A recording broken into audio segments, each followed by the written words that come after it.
December 1887. When the search party finally pushed through the last ridge toward Cole Mercer's homestead, they weren't expecting to find anyone alive. 11 days of silence. Drifts that had swallowed fence posts whole. One man in the group had already removed his hat, but what they found stopped every single one of them cold. Not a frozen body, not a collapsed roof. Instead, an open door, the smell of fresh bread drifting through bitter air, and Cole Mercer standing in the frame, looking at their frostbitten faces with calm, steady eyes. "Took you long enough," he said. "Come in before you let the cold follow you." Nobody in that valley had thought to ask how a man alone had survived 11 days of the worst blizzard in a generation. They assumed grief had made him reckless after losing everything the autumn before. They were wrong. What Cole Mercer had built against that hillside, with salvaged timber, river stone, and years of watching how cold actually moves through a valley, would quietly reshape the way every family in that county prepared for winter. Forever. If this is the kind of story that makes you stop scrolling, hit subscribe, because we find these forgotten voices every single week, and you won't want to miss what's coming. And drop a comment below telling us, what would you have done with 11 days, a blizzard, and nothing but your own two hands? The winter of 1887 arrived without warning in Harrow's Crossing. Not the slow kind of cold that gives a valley time to prepare. Not the kind that sends geese south in long, lazy formations, while families stack extra firewood and double-check their chinking. This was the other kind. The kind that old-timers recognized by the color of the sky the evening before. A flat, pale yellow that sat too low on the horizon and didn't move the way clouds were supposed to move. By the time most families in the valley understood what was coming, the temperature had already dropped 18 degrees in 4 hours. Snow arrived sideways, wind followed minutes later, and before midnight on the 3rd of December, Harrow's Crossing had disappeared beneath a wall of white that showed no interest in stopping. Most men in that valley would have spent those final hours before the storm doing the same things. Hauling firewood onto the porch, checking the barn doors, stuffing rags into drafty window frames and pulling beds closer to the stove. Sensible things. Necessary things. But Cole Mercer had stopped doing sensible things by the valley's definition sometime in late October, right around the time his neighbors noticed he was hauling river stone up the north slope instead of cutting timber like everyone else. Right around the time Denton Crow, the valley's most vocal and self-appointed expert on everything from cattle prices to cabin construction, had ridden past the Mercer property and shaken his head slowly. "That man," Denton told anyone who would listen at Harlow's trading post, "is going to freeze sitting on top of a pile of pretty rocks." The table had laughed. Cole Mercer had kept hauling stone. What most people in Harrow's Crossing did not know, what they had never thought to ask, was that Cole Mercer had seen a blizzard take everything once before. Not property, not livestock. Something that couldn't be replaced or rebuilt come spring. 7 years earlier, in a valley 3 counties north, Cole had watched a cabin fail the way cabins fail when a man trusts tradition over observation. The chinking had looked fine in October. The firewood stack had looked sufficient in November. The stove had been the same stove that had worked every winter for 6 years running. And none of it had mattered when the temperature fell far enough, fast enough, and stayed there long enough for the cold to find every weakness that ordinary winters had never bothered to expose. He never spoke about what he lost in that cabin, not to neighbors, not to anyone. But every decision he made in the months following his arrival in Harrow's Crossing carried the weight of that winter inside it, quiet, deliberate, and completely invisible to anyone who wasn't paying close attention. He had started studying the North Slope in August, not building, watching. He walked the hillside in the early morning when the dew showed him where moisture collected and where it drained away. He returned in the afternoon to see where the wind changed direction as it rolled off the upper ridge. He noted which sections of exposed rock stayed warm longest after sunset, pressing his palm flat against the stone the way another man might press his hand against a horse's flank to check for fever. He tracked where the previous winter's snow had packed deepest, and where, in one particular alcove tucked against a sandstone face about 40 yards up the slope, the ground had remained almost entirely clear. That alcove faced southeast. The overhang above it extended nearly 6 feet, and the stone surrounding it on 3 sides was thick enough, dense enough, and old enough that when Cole placed a thermometer deep against the back wall in early September and returned 3 days later, the reading had barely shifted 2 degrees, despite a 20-degree swing in the outside air. He wrote that number down in a small leather notebook he kept in his breast pocket. Then he wrote 4 words beneath it. The hill remembers heat. He didn't begin building until the 3rd week of September, and he didn't build what anyone expected. There was no frame going up in the clearing, no timber walls rising in the familiar square shape that every cabin in the valley shared. What Cole Mercer built looked wrong from a distance. Low, angular, half buried against the hillside in a way that made Denton Crow squint from the road below and mutter something about a man losing his senses to grief. The entrance was narrow on purpose, barely wide enough for a man with his coat on, forcing anyone who entered to turn slightly sideways and duck. Behind the entrance sat a second threshold, a short, dark passage that made no sense to anyone who saw it once and never looked again. The stove was placed not near the entrance where the cold came in, but deep against the back wall where the stone could absorb the heat and hold it long after the fire burned down to ash. Riverstone lined 3 walls from floor to shoulder height. The sleeping platform sat 16 inches off the ground. Every piece of firewood was stored inside, elevated, with gaps between the rows for air to move through. Nothing about it looked like the homes in Harrow's Crossing. Everything about it had a reason. And on the night the blizzard arrived, Cole Mercer banked the stove, pulled the inner door shut, and slept through the first 6 hours of the worst storm in a generation without waking once. By the 4th day, the valley below had become a different world entirely. Families who had felt comfortable on the first evening were burning through firewood at twice the rate they had planned. Wet wood that had been stacked against exterior walls had absorbed snowmelt and now burned cold and smoky, demanding more fuel to produce less heat. One family on the eastern edge of the valley burned through their entire remaining supply by the 6th morning and spent the next 2 days feeding furniture into the stove to stay alive. Denton Crow's own cabin, well built by any ordinary standard, tight chinked and properly framed, developed a frost line across the northern wall by day 5 that crept inward an inch a day, no matter how high he stoked the fire. He told his wife it would pass. He told himself the same thing. By day 8, he had stopped looking at the thermometer because the number it showed him was one he didn't know how to answer. Up on the north slope, Cole Mercer checked his firewood inventory that same morning. He had used less than 1/3 of what he had stored. The stone walls were warm to the touch. The inner threshold had not let a single draft reach the sleeping area. And the bread he had mixed the evening before was rising quietly beside the stove, exactly as it was supposed to. He wasn't counting the days. He wasn't watching the horizon for a break in the clouds. He was simply living inside a decision he had made in August, while the valley below was slowly discovering that the things they had always trusted had never actually been tested. Not like this. Not yet. On the 11th day, the storm broke. Not gently, the way most people in Harrow's Crossing were hoping it would. It simply stopped, the way a held breath finally releases, leaving a silence so complete that it felt louder than the wind had. Cole Mercer stepped outside for the first time in 4 days, stood at the edge of the alcove and looked down at the valley below.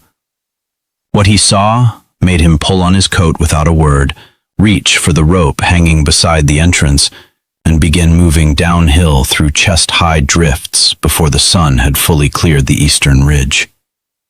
He didn't know yet what he would find down there, but he had lived through one cabin failure already. and the particular silence rising from Harrow's crossing that morning, the absence of smoke from too many chimneys, the unbroken white where there should have been footprints, told him everything he needed to know before he reached the first door. What Cole Mercer found at the bottom of that slope would test something in him far harder than any blizzard ever had. The first door Cole reached belonged to the Hallett family, a young couple who had arrived in Harrow's Crossing only the spring before, full of plans and confidence, the way newcomers always were before their first real winter. The cabin sat at the lowest point of the valley, which had seemed like an advantage in warmer months. Level ground, easy access to the creek, a short walk to the road. But low ground in a blizzard of this size was not an advantage. It was a trap. Snow had packed against the walls from 3 directions, climbing past the window frames and pressing against the roof with a slow, patient weight that timber wasn't designed to answer. Cole had to dig nearly 4 feet down just to reach the door. When it finally opened, the air that came out was not much warmer than the air outside. The stove was still burning, barely. Jacob Hallett sat wrapped in 2 coats and a saddle blanket, feeding the last of a broken chair leg into the firebox. His wife Ruth was holding their infant son against her chest, beneath a wool coat buttoned all the way to the collar. The baby was breathing. That was the first thing Cole checked. Then he looked at the firewood corner. Empty. He didn't ask questions. He simply turned around, climbed back through the tunnel he had dug in the snow, and began the process of getting 3 people up a slope that most men wouldn't have attempted alone in those conditions. It took the better part of 2 hours. Nobody complained once. By the time Cole had settled the Hallett family inside his shelter and returned to the valley floor, 2 more families had seen him moving through the snow and understood, without being told, that help had finally arrived from somewhere. The Pratt brothers, who shared a claim on the western edge of the valley, emerged from their cabin looking like men who had aged 5 years in 11 days. Their firewood had lasted, but barely. They had been burning green timber pulled from a half-built fence line since day 7, and the smoke inside their cabin had left both of them with raw throats and eyes that watered constantly in the cold air. Hector Pratt grabbed Cole's arm when he saw him and held it for a moment without speaking. Cole nodded once and kept moving. There was no time for long conversations. The temperature had risen slightly with the storm's end, but slightly was a dangerous word in December. A brief break in a Montana winter was not the same as warmth. He knew how fast conditions could reverse. Most of the valley did not yet. But they were about to learn that lesson the hard way if he didn't keep moving. What Cole had not expected, what stopped him briefly in the middle of the road between the Pratt claim and the Denton property, was the sound, or rather the absence of it, coming from the direction of the largest homestead in Harrow's Crossing. Denton Crow's place had always been the most visible property in the valley. Biggest barn, tallest fence line, the kind of homestead that announced its owner's prosperity from a quarter-mile away in every season. But standing in the road that morning, Cole could see that the chimney above the main cabin had produced almost nothing since the storm broke.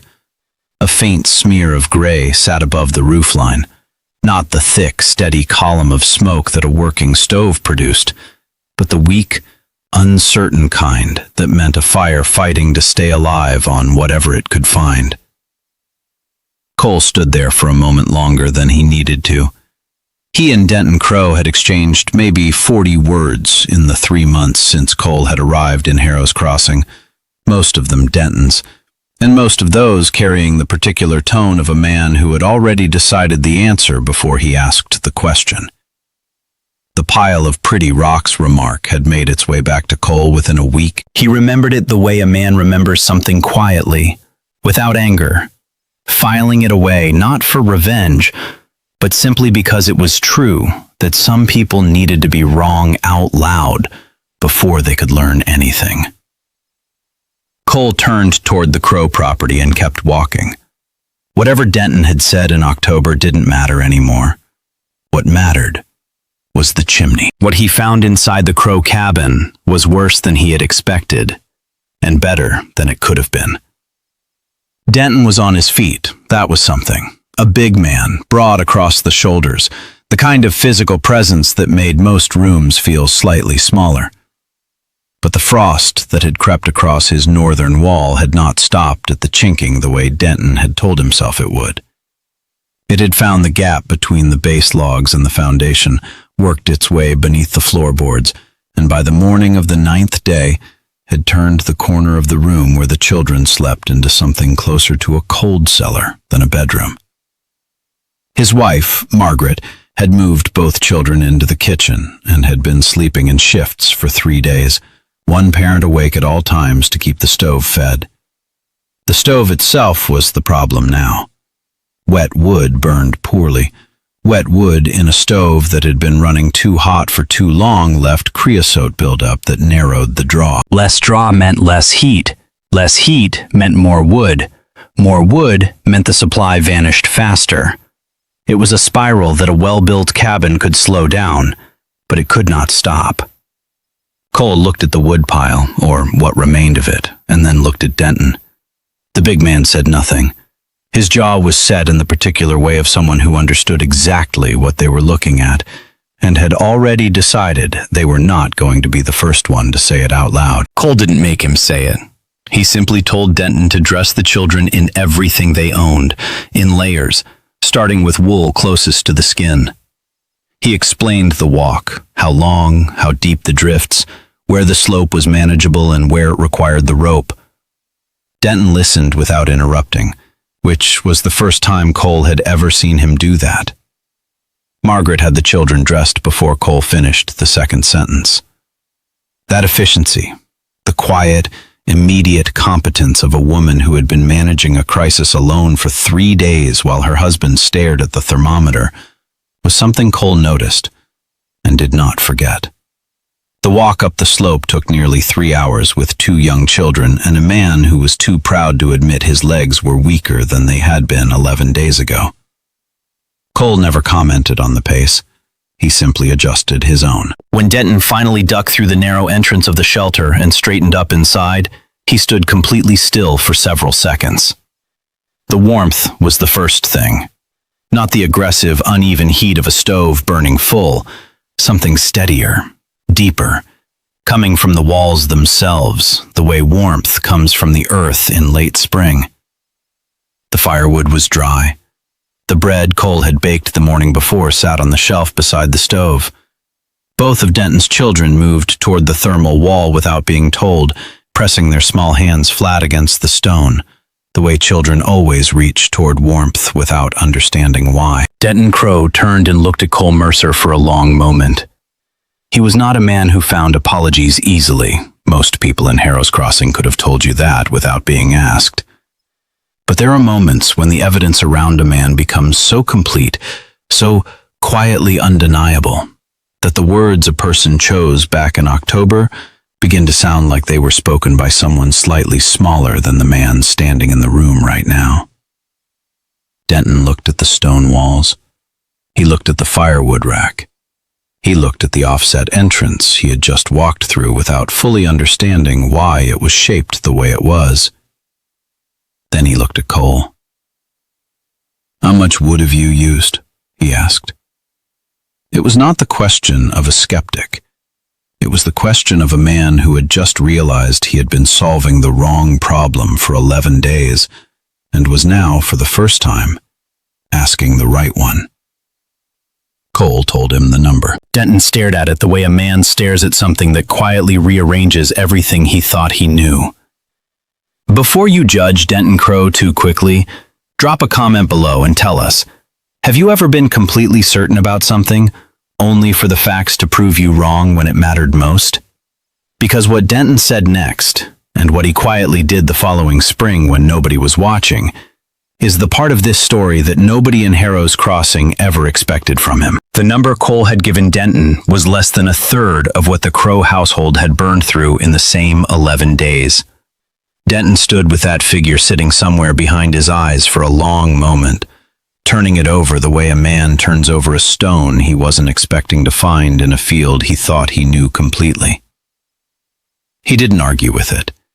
He didn't ask Cole to explain it again or suggest there had been some mistake in the counting. He simply nodded once, slowly, in the way that men of his particular type nodded when something had gotten past every defense they had built around their certainty and landed somewhere they couldn't dismiss. Margaret was already feeding the children warm broth from the pot Cole had left simmering on the stove. Both kids had color returning to their faces. The youngest had fallen asleep against the thermal wall, with one hand still pressed flat against the stone.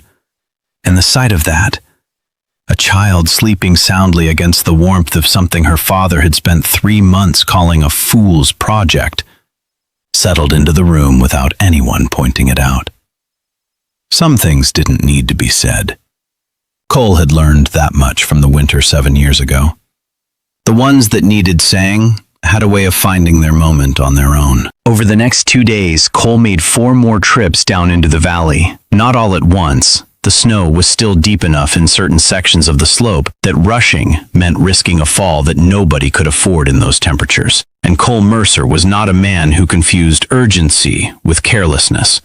He had learned the difference between those two things the hard way.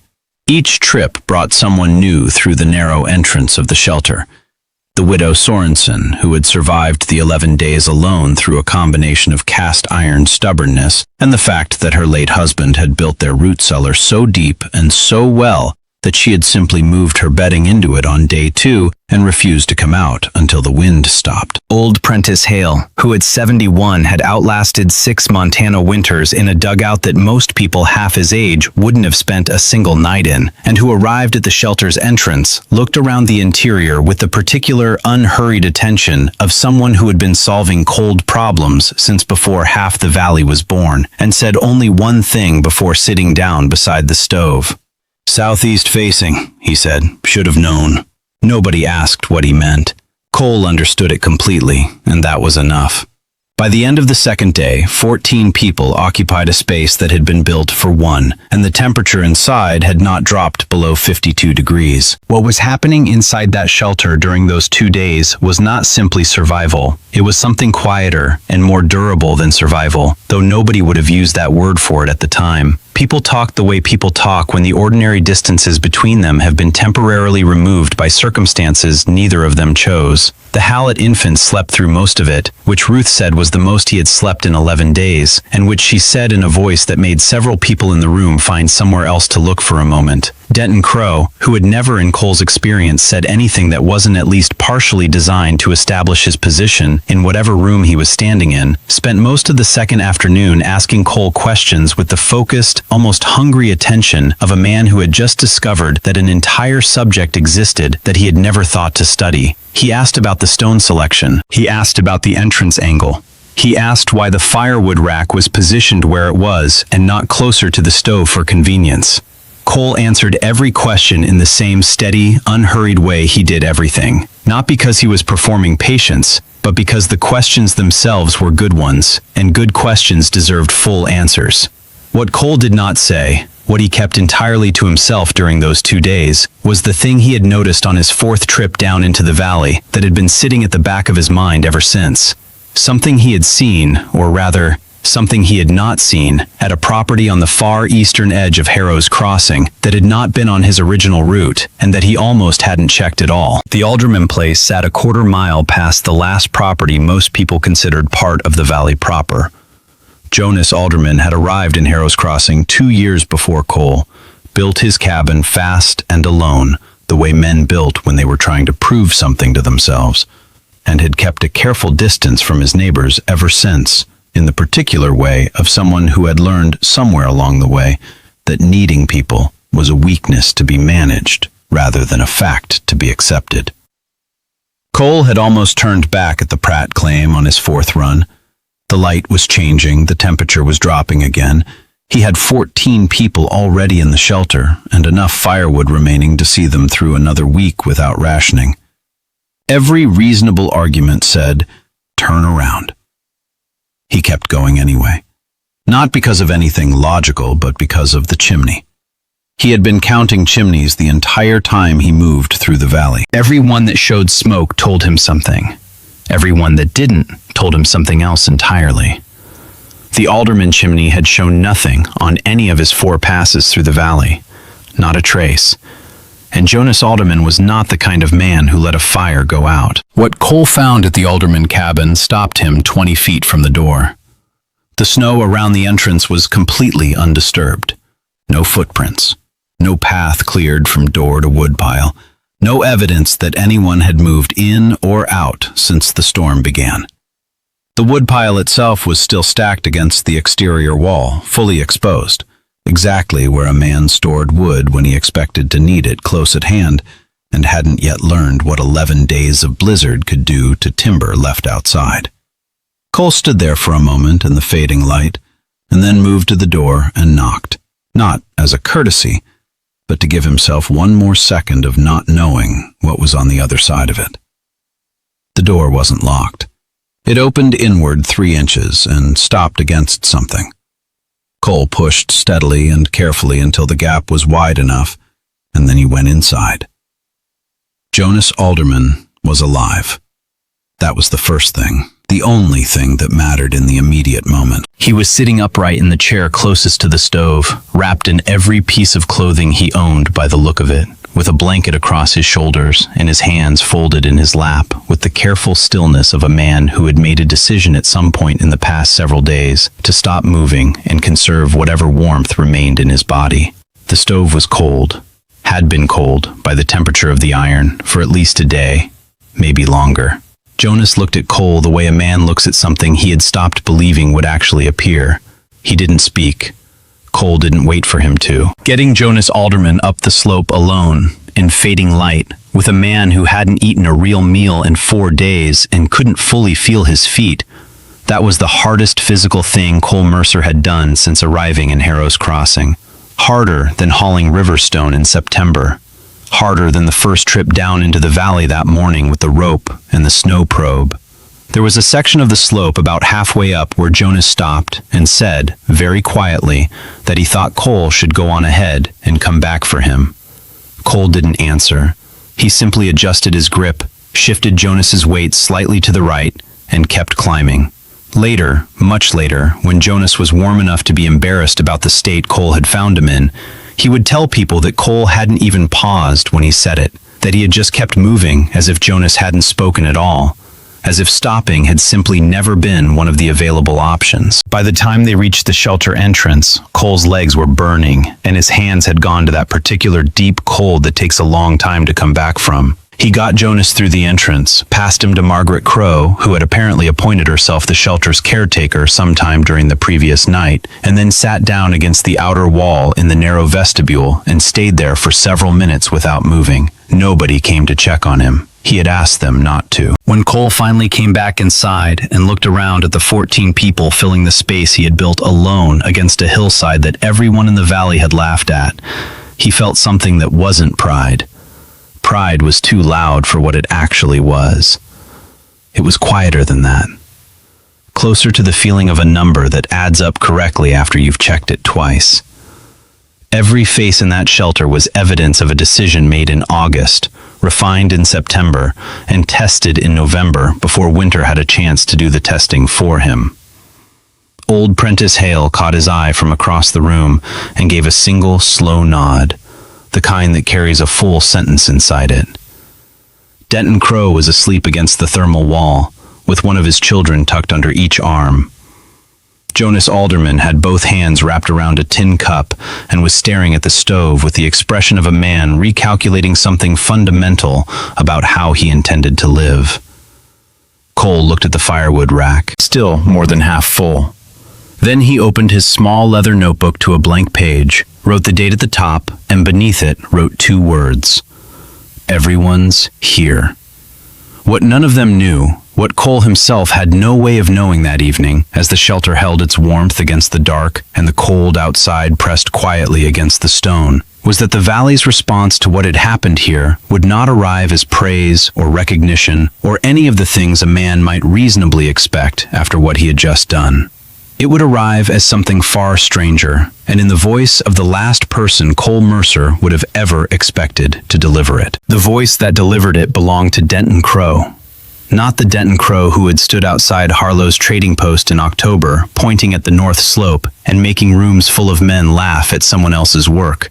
A different version of the man, quieter, slower to fill silences, with the particular quality of attention that only appears in people who have recently been frightened at a level they haven't fully processed yet. It was 3 days after the storm broke, and the valley had begun the slow, humbling work of digging itself out. Families had returned to their homes. Damage was being assessed with the careful, slightly numb efficiency of people who weren't ready to feel the full weight of what had happened and were keeping themselves busy so they wouldn't have to. Cole had gone back to the shelter to begin the work of restoring what 14 people had used over 4 days. Restacking firewood, checking the daub around the entrance frame, inspecting the stovepipe for creosote buildup the way he always did after an extended burn. He heard Denton coming up the slope before he saw him, the crunch of boots on hardened snow announcing a man who had never learned to move quietly through the world because he had never needed to. Denton stopped at the entrance and looked at the offset doorway for a long moment before ducking through it. Then he stood in the interior and did something Cole had never seen him do anywhere, in any context, in the 3 months they had occupied the same valley. He asked if he could sit down. He had been thinking, Denton said, about the spring, about rebuilding. Not just his own place, though that needed work. The frost damage to the northern wall was more serious than it had looked from the inside, and the foundation logs on the northeast corner had absorbed enough moisture that they would need to come out entirely before the ground thawed. He had been thinking about the valley as a whole, about the families who had lost the most, the Hallets, who were already talking about leaving Harrow's Crossing entirely and heading somewhere warmer and flatter and less likely to try to kill them in their sleep. About Jonas Alderman, who hadn't said much since the shelter, but who had shown up at his own woodpile the morning after returning home and stood there for a long time looking at the wet, half-frozen timber the way a man looks at evidence of his own miscalculation. Denton said all of this in the measured, slightly careful tone of someone who had organized his thoughts before arriving and was now delivering them in order so nothing important got left out. Cole listened without interrupting. He had a feeling he knew where this was going, but he had learned enough about Denton Crow in the past 4 days to understand that the man needed to arrive there in his own way and at his own pace. What Denton said next was not what Cole had expected, even knowing the general direction. He wanted to fund it, not Cole's shelter. That was already built, already proven, already the most tested structure in the valley after 11 days of the worst blizzard in a generation. He wanted to fund the building of 3 more. One on the southern edge of the valley, where the Hallett claim sat exposed on low ground with no natural windbreak and no elevation to speak of. One near the eastern tree line, close enough to the Alderman property that Jonas could reach it without crossing open ground. And one in the center of the valley, not attached to any single family's property, but available to anyone who needed it when the next storm came. Because it would come. Everyone in Harrow's Crossing understood that now, in a way they hadn't understood it before the 3rd of December. The way people only ever truly understand certain things after the alternative has sat in the same room with them and introduced itself properly. Denton laid this out with the quiet, methodical seriousness of a man making a business proposal rather than an act of atonement, which Cole suspected was the only way Denton knew how to offer something like this without it costing him more pride than he had available to spend. Cole looked at him for a moment. Then he asked one question.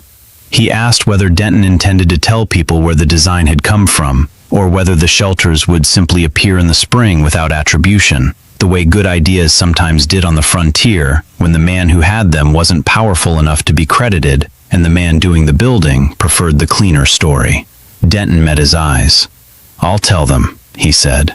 That was all.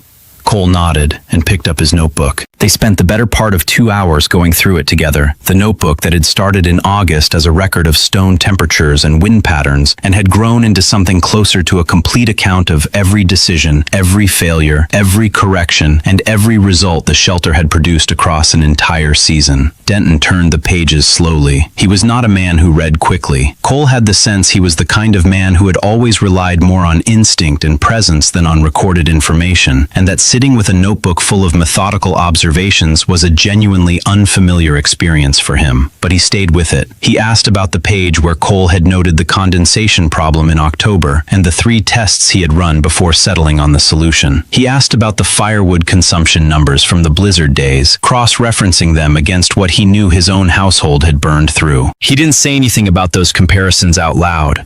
He didn't need to. When he finally set the notebook down, he sat quietly for a moment with his hands on his knees, looking at the stone walls the way people looked at things they were trying to memorize.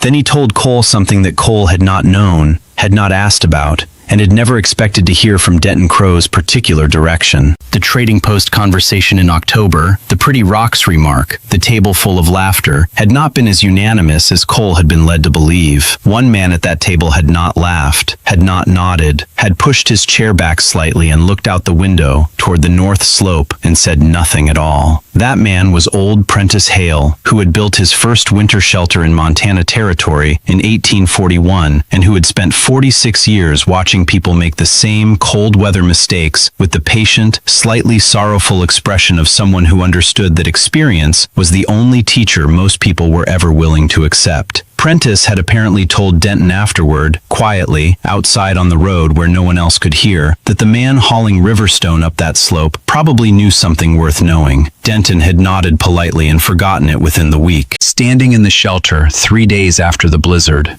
watching his children sleep against the thermal wall, he had remembered it with the specific, painful clarity of the thing you were told and chose not to hear. He told Cole this without dressing it up, without softening the edges of what it meant about the choices he had made. Cole listened, and when Denton finished, he didn't offer absolution or reassurance or any of the things the moment might have invited. He simply said that Prentice Hale had been the first person to sit down inside the shelter without being asked. Denton almost smiled at that.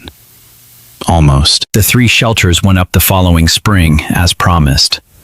Denton kept his word on the attribution. Cole's name was attached to the design at every conversation, every planning discussion, every morning of construction where neighbors came by to watch and ask questions and eventually pick up tools and help. The Halletts did not leave Harrow's Crossing. Ruth Hallett later said it was the community storm shelter in the valley's center that changed her mind. Not because she planned to need it, but because the fact of its existence told her something about the kind of place the valley was choosing to become. Jonas Alderman built his own version of the design that summer, working alone the way he did everything, but drawing from Cole's notebook which Cole had lent him without ceremony or conditions. When Jonas returned it 6 weeks later, 3 new pages had been added in a different hand. Observations Jonas had made during the building process, corrections he had discovered. One refinement to the vent system that Cole studied carefully and quietly incorporated into his own shelter the following autumn without comment. Old Prentice Hale came by that fall to see the updates. He sat inside for a while, pressed his palm against the stone wall, and nodded in the same slow, complete way he had nodded on the morning he arrived through the snow. He didn't say much. He very rarely did. But before he left, he told Cole that the notebook should be copied and kept somewhere that outlasted any single winter. Cole made 2 copies that December. He gave one to Denton. He kept one beside the stove. Cole Mercer never claimed to have invented anything. He would tell people, whenever they asked, that the hillside had done most of the work, that all he had done was pay attention to what was already there and build accordingly. But the valley remembered differently, because what Cole had actually done, what the notebook and the stone and the 11 days and the 14 people all added up to, was demonstrate something that the frontier had always tested for and rarely rewarded directly, that preparation made in silence, refined through failure, and offered without conditions was the only kind that held when everything else stopped holding. Harrow's Crossing still had hard winters after 1887. The mountains never softened, the cold never negotiated, but the valley that emerged from that blizzard was not the same valley that had entered it, and the difference lived not in the shelters themselves, but in what the shelters had taught the people who built them and used them, and passed the knowledge forward to someone else the following spring. If this story stayed with you, if something in Cole Mercer's quiet, unglamorous, deeply human determination to simply pay attention and build accordingly felt like something worth carrying, Then subscribe so you're here for the next one. Because these stories exist everywhere, buried under ordinary names and forgotten winters, and every single week we go looking for them. The only question is whether you'll be here when we find the next one.